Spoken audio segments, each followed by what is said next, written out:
High, আমি মনীষা বলছি। বেশ কয়েকটা কথা বলার জন্য এই ভিডিওটা করা।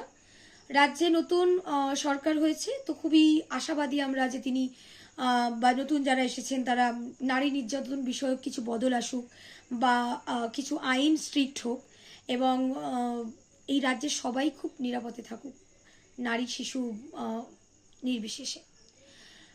আমাদের ভোটের রেজাল্টের ঠিক পরপর বেহালায় একটি ধর্ষণ হয়।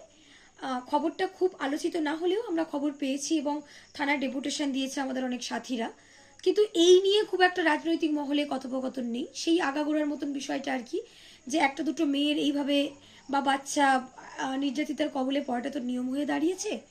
তো দিন আজ থেকে 2-3 দিন আগে আমাদের রাজ্যের কোচবিহার জেলায় একটি 11 বছরের নাবালিকাও ধর্ষণ হয়েছে। পাটক্ষেত থেকে তার শরীর পাওয়া গেছে।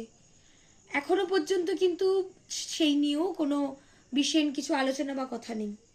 তো রাজ্য কিন্তু আবারও সেই বারবার প্রশ্নের মুখে পড়ে, কি আসলেই কি নারীরা নিরাপদ?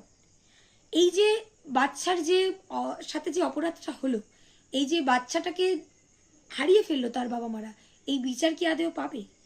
তো এই কোয়েশ্চেনগুলো আমাদের খুব ঘোরাফেরা করে।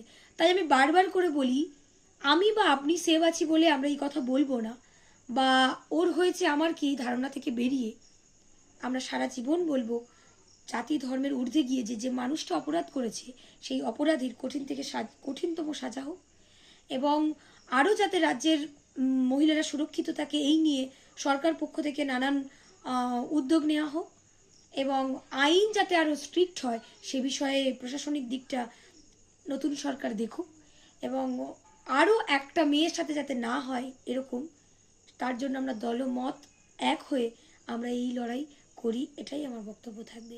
আমি জানি না এরপরে কার পালা, তবে আরও একটা ফুল যাতে না ঝরে যায় সেই জন্য আমাদের লড়াইটা কিন্তু আরও জোরালো করতে হবে।